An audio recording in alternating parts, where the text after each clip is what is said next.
Welcome to Insight Avenue. Take a slow breath and give yourself a quiet minute.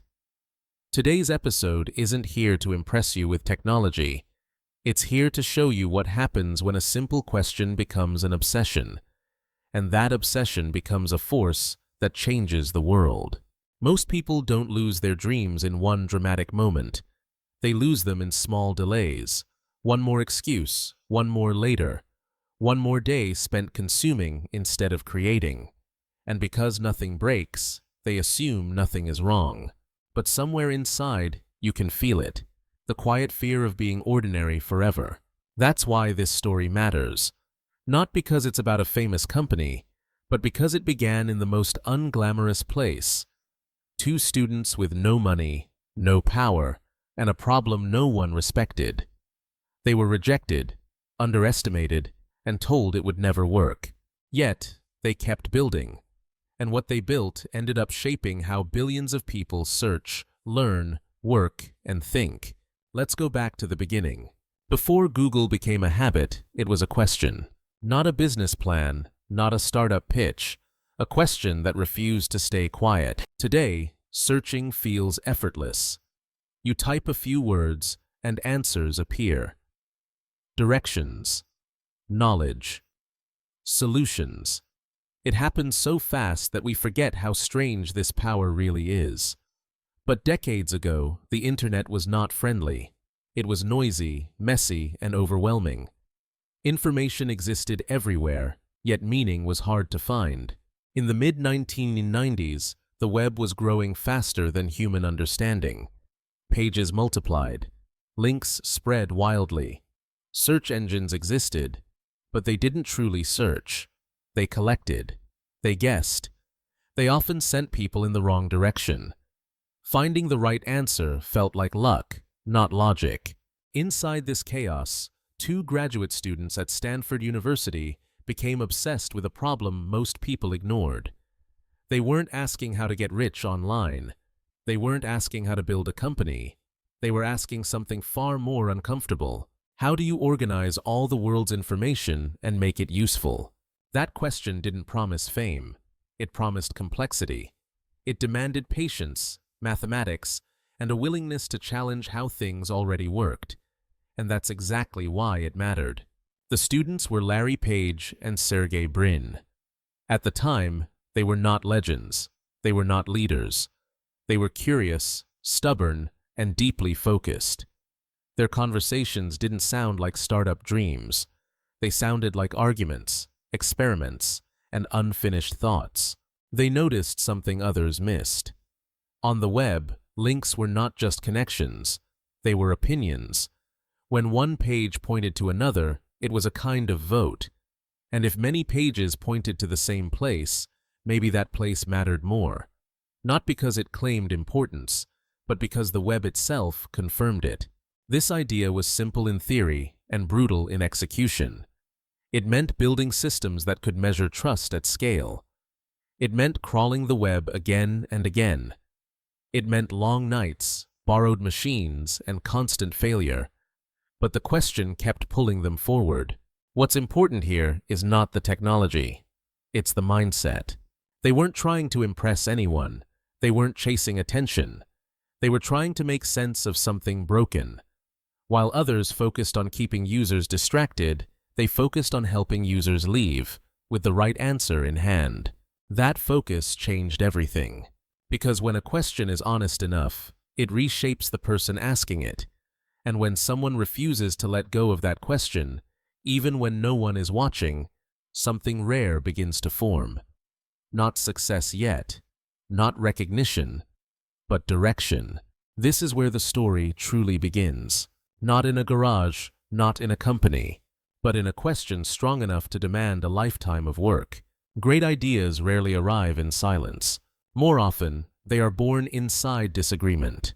When Stanford University brought together Larry Page and Sergey Brin, it didn't create instant friendship. It created friction. The kind that sparks arguments, long debates, and uncomfortable questions that refuse to end politely.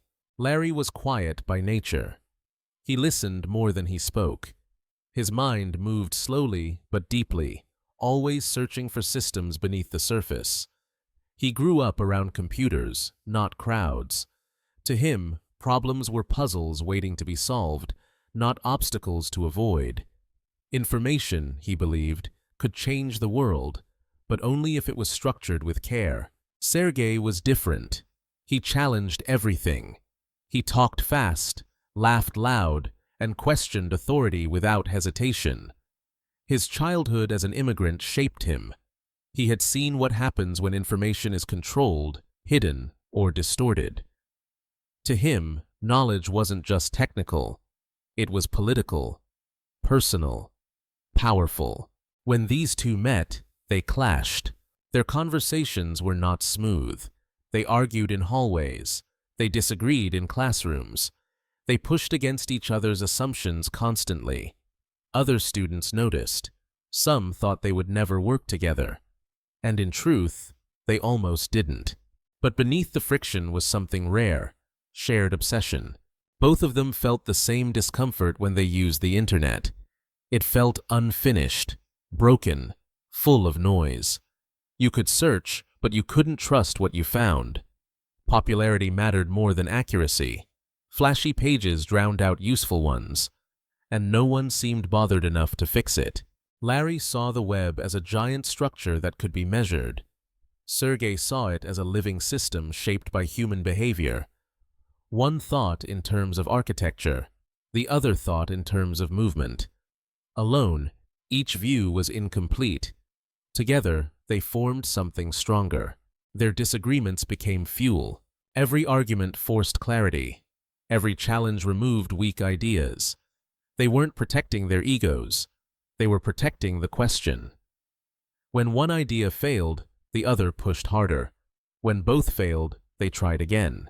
This partnership wasn't comfortable. It was productive. They spent long nights talking through half-built theories, days testing assumptions that collapsed under pressure. Progress was slow, but it was real. And something subtle was happening. The idea was no longer owned by one mind. It belonged to the tension between them. That tension shaped everything that followed. It created a culture where ideas mattered more than titles, where challenging the system was not rude but necessary, where disagreement wasn't weakness, it was proof that thinking was alive. Most people look for partners who agree with them. Larry and Sergei found something more valuable, someone who refused to let them stay comfortable. And that discomfort became the foundation.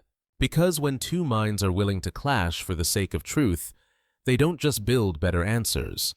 They build something strong enough to survive doubt, rejection, and the long road ahead. This was not friendship yet. It was alignment through resistance. A great idea does not arrive with applause. Most of the time, it arrives to silence or laughter. In the late 1990s, the internet was expanding faster than anyone could control. New websites appeared every day, yet finding something meaningful felt exhausting. Search engines already existed. People used them, but they didn't trust them. Results were messy, shallow, and often misleading. The web felt big, but unintelligent. Inside this confusion, Larry Page and Sergey Brin believed they had found a better way. Their system didn't just count keywords, it measured relationships. It asked a deeper question. Which pages does the internet itself consider important? They called the project Backrub. The name was strange. The idea was stranger. It analyzed backlinks, how pages pointed to each other, and treated those links as signals of trust. To them, it was elegant, logical, almost obvious once you saw it. But to everyone else, it sounded unnecessary. At that time, most tech companies believed search was already good enough. The real money, they thought, was in keeping users entertained, distracted, and inside closed platforms. Faster answers meant users leaving sooner, and that felt dangerous to businesses built on attention. So when Larry and Sergey showed their work to others, the response was cold. Some executives glanced at it and lost interest. Others admitted it worked, but still said no. A few laughed. They told them search was a dead end, that it couldn't make money, that 2 students didn't understand the real world. The rejections piled up. What made it worse was that these weren't random critics. These were the giants of the internet. Companies whose logos already felt permanent. Their judgment carried weight. And each rejection whispered the same message: you are wasting your time. But the most painful part wasn't the lack of money or support. It was the loneliness of believing in something no one else respected. They had built a working system. It delivered better results. People who tried it noticed the difference immediately. Yet belief didn't follow performance. Doors stayed closed. Emails went unanswered. Meetings ended quickly. This is the moment where most ideas die, not because they fail, but because their creators get tired of standing alone. Larry and Sergey felt that pressure deeply. Doubt crept in. Frustration followed. They questioned whether they were being naive, whether the world saw something they didn't. But every time they tested the system, it worked. Every improvement made it stronger. The evidence kept speaking, even when people didn't listen. So they made a quiet decision. If no one wanted to buy it, fund it, or understand it, they would keep building it anyway. They didn't pivot to trends. They didn't soften the idea to make it more popular. They didn't chase approval. Instead, they doubled down on the problem. They refined the algorithm. They improved speed. They focused on accuracy. Rejection didn't stop them. It trained them. It forced them to rely on proof instead of praise, to let results speak louder than opinions, to trust the work even when the world looked away. This phase wasn't glamorous. It didn't feel like progress, but it forged something essential: resilience grounded in evidence. Because when an idea survives being unwanted, it becomes dangerous in the best possible way. And that's when everything began to change. Breakthroughs rarely arrive with fireworks. Sometimes they arrive as a quiet sentence and a handwritten check. After months of rejection, doubt had become familiar to Larry Page and Sergey Brin. Their system worked, but belief was still missing. They were running out of time, energy, and options. Then, one early morning in 1998, something unexpected happened. They met Andy Bechtolsheim, a respected engineer and investor, not in a boardroom, but outdoors on the Stanford campus. No formal pitch deck, no polished presentation, just a live demonstration of their search engine on a simple computer. Andy watched quietly. He didn't ask about revenue models. He didn't ask about long-term strategy. He didn't ask about competition. He saw the product. He saw how fast it worked. He saw the clarity of the results. And within minutes, he made a decision that would alter the future of the internet. "This is amazing," he said. Then he wrote a check for $100,000. The moment was almost absurd. There was just one problem. The company didn't exist yet. No legal entity, no bank account. Just 2 students holding a check written to a name that wasn't official. So they rushed to make it real. In September 1998, Google was officially born. Not in a skyscraper, not in Silicon Valley luxury, but in a rented garage in Menlo Park, California, owned by Susan Wojcicki. That garage became sacred ground. Inside, there were no fancy chairs or glass walls, just desks, cables, second-hand computers, and the constant hum of machines pushed beyond their limits. The servers were built from cheap parts. The team was small. The hours were endless. There were no job titles that mattered, no weekends that stayed free, no clear line between work and life. Everyone there believed in one thing: make search better. Everything else was noise. This wasn't the romantic startup culture people imagine today. It was uncomfortable, messy, exhausting. But it was honest. Every improvement mattered. Every bug fixed felt personal. Progress wasn't measured in money, but in speed and accuracy. The garage did more than save rent. It shaped the culture. Simplicity became a value. Ego stayed outside. Results spoke louder than promises. The focus stayed narrow. Help users find what they need, then get out of the way. As word spread among engineers and early users, something shifted. People who tried Google noticed the difference immediately. The results felt cleaner, smarter, trustworthy. Slowly, attention followed performance. That single check didn't make them successful. It gave them time. Time to build without compromise. Time to prove what they already knew. Time to turn belief into momentum. And from that small garage, with borrowed space and borrowed faith, the foundation of a global system was laid. Not through luck, but through one moment of recognition and relentless execution afterward. Sometimes all it takes is one person who sees clearly, and everything changes. Winning didn't come from doing more. It came from doing less, on purpose. As Google began to grow, the internet around it moved in the opposite direction. Most websites wanted to become everything at once. News, email, games, stock prices, flashy banners. The goal was simple: keep people inside as long as possible. Attention was the currency. Google rejected that idea completely. Its homepage was almost empty. One logo, one box, one button. No distractions, no noise. To many executives at the time, this looked like weakness. They believed users needed to be entertained, guided, trapped. Google believed the opposite. Users came with a purpose. Respect that purpose, and they would return. This choice was not cosmetic. It was philosophical. Speed mattered more than decoration. Accuracy mattered more than volume. Trust mattered more than manipulation. Every design decision answered one question: does this help the user find the right answer faster? That mindset quietly separated Google from its competitors. While companies like Yahoo tried to become destinations, Google became a doorway. You entered, found what you needed, and left. And that was the point. As usage exploded, a new pressure appeared. Infrastructure cost money. Servers needed power. Engineers needed salaries. A mission alone couldn't pay the bills forever. The challenge was dangerous. How do you make money without betraying trust?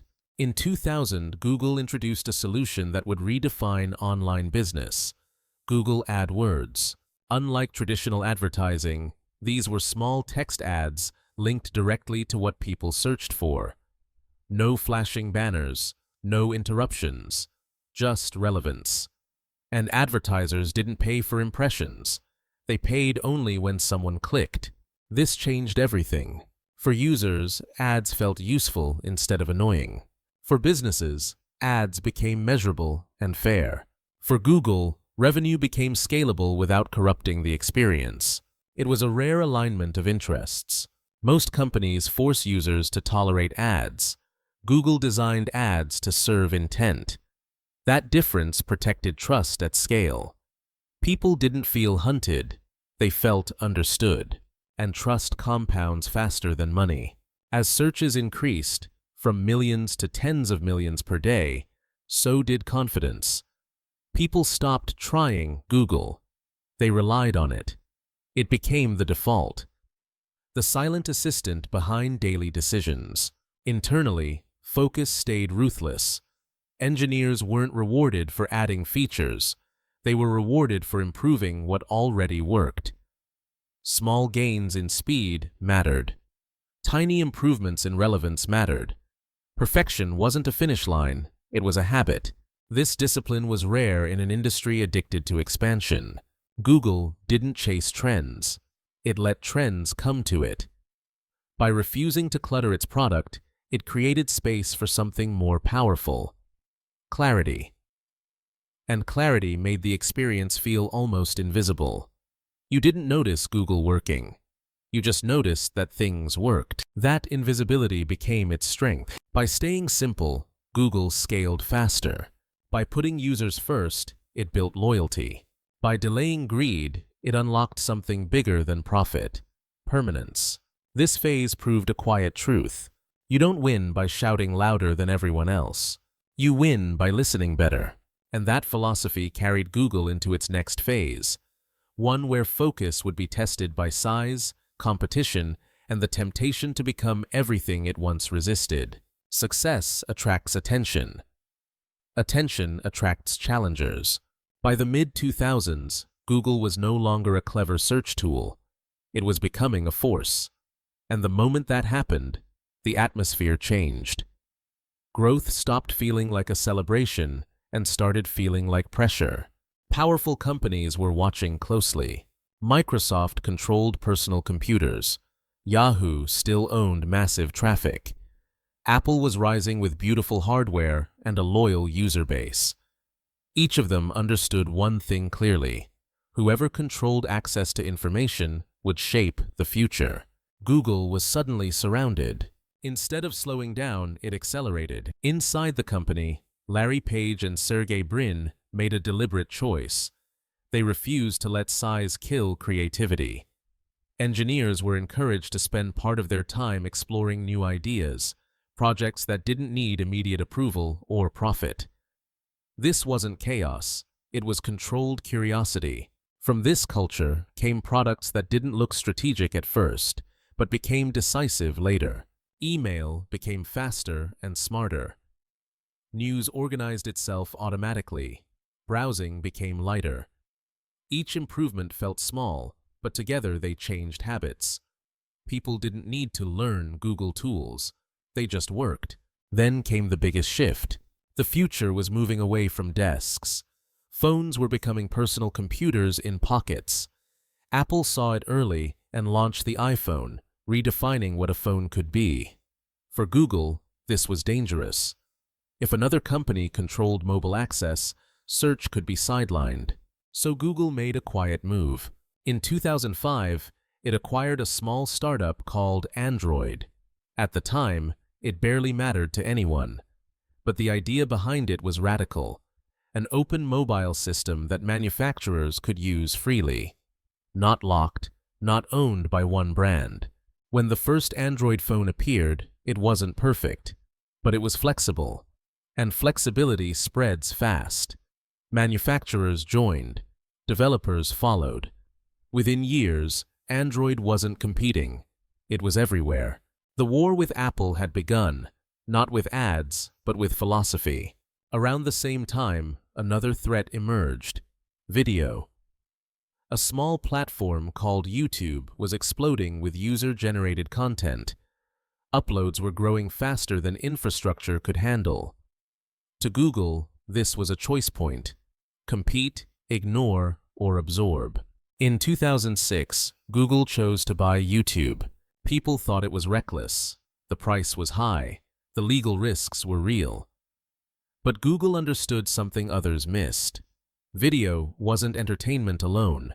It was education, culture, influence, and future advertising combined. That decision reshaped the internet again. Then came tools that quietly replaced old habits: maps that showed the world, browsers that loaded instantly, documents that lived in the cloud. Each product followed the same rule: faster, simpler, accessible to anyone. Expansion wasn't random, it was layered. Search stayed at the center. Everything else orbited around it, feeding data, insight, and reach. What looked like many products was actually one system learning from billions of interactions every day. This phase wasn't about domination for its own sake. It was about survival through evolution. Google didn't wait for the future to arrive. It built multiple futures at once and let the strongest ones win. Power does not arrive quietly. It arrives with questions no one is fully prepared to answer. By the time Google reached global scale, it was no longer just a tool people used. It was an infrastructure people depended on. Search shaped opinions. Maps shaped movement. YouTube shaped culture. Android shaped access. And when a system becomes this central, every decision begins to carry moral weight. At first, the mission felt simple: help users find information. But as billions of searches flowed through Google every day, a deeper reality emerged. Deciding how information is shown also decides what is seen and what is not. That realization changed everything. Governments began to push back. Some demanded that certain results disappear. Others wanted content reshaped to match political interests. If Google refused, it risked being blocked entirely in those regions. If it complied, it risked betraying its promise of open access. There was no neutral choice. Silence itself became a statement. At the same time, concerns about data grew louder. Google's systems could see patterns no institution had ever seen before: what people searched, where they went, what they watched, how long they stayed, what they ignored. To supporters, this meant better services. To critics, it felt like surveillance. The question was uncomfortable but unavoidable. When convenience is powered by data, where does trust end and control begin? Regulators stepped in. Investigations followed. The European Union accused Google of abusing its dominance. Fines reached into the billions. Headlines painted Google as too powerful, too influential, too central to modern life. And the pressure didn't only come from outside. Inside the company, employees began to speak up. Engineers questioned projects tied to military use. Others protested partnerships with governments known for censorship or human rights abuses. Thousands walked out, demanding accountability, fairness, and ethical clarity. This was new territory. Google had been built by idealists, especially Larry Page and Sergey Brin, people who believed technology could make the world better simply by working well. But now, working well was no longer enough. Impact had outgrown intention. The founders felt that weight personally. They were engineers at heart, not politicians or moral philosophers. They preferred building systems to explaining them. As criticism grew louder, both men stepped further away from public view. Interviews became rare. Appearances became limited. Not because they didn't care, but because the scale of responsibility had become overwhelming. Google was no longer a project they could fully control. It was a living ecosystem shaped by billions of users, governments, markets, and cultural forces moving in different directions at once. Every change created ripple effects. Every decision satisfied some while angering others. The hardest lesson of this phase was simple and brutal. Good intentions do not protect you from consequences. Being powerful meant being questioned constantly. Being influential meant being blamed. And being central meant having no clean exit from controversy. Yet this pressure also forced growth. Google had to mature, not just technically, but ethically. It had to build governance structures, review boards, transparency reports, and internal debate. It had to accept that neutrality was a myth, and responsibility was permanent. This stage of the journey wasn't about innovation anymore. It was about restraint. And for the founders, it raised a painful question they could no longer avoid. If the mission has grown bigger than its creators, who should carry it forward? That question would soon lead to the most difficult decision of all: letting go. There comes a moment in every long journey when strength is no longer measured by control, but by the ability to step back. For Larry Page and Sergey Brin, that moment arrived quietly. There was no crisis, no collapse, no public drama. Google was stronger than ever, profitable, dominant, woven into daily life across the planet. And yet, something inside had shifted. The company they created was no longer the same kind of organism. What began as an experiment between two students had become a system touching nearly every digital action: searching, watching, navigating, communicating, learning. With that reach came layers of management, regulation, politics, and public expectation that no single pair of founders could realistically carry forever. In 2015, a structural change signaled what was coming. Google reorganized itself under a new parent company, Alphabet. This move wasn't cosmetic, it was philosophical. It allowed Google's core products to stay focused while giving space for riskier, long-term projects in health, science, artificial intelligence, and future technologies. But even with this structure, the emotional weight remained. Larry and Sergey had never built Google to run meetings, manage crises, or explain themselves endlessly. They were builders, explorers, problem solvers. And now, the problems had shifted from engineering to governance. So in December 2019, they made one of the hardest decisions any founder can make. They stepped down. Leadership of both Google and Alphabet was handed fully to Sundar Pichai, a calm, thoughtful engineer who had risen through the company not by force, but by trust. It was a passing of responsibility, not an escape, but an acknowledgement. The founders didn't disappear.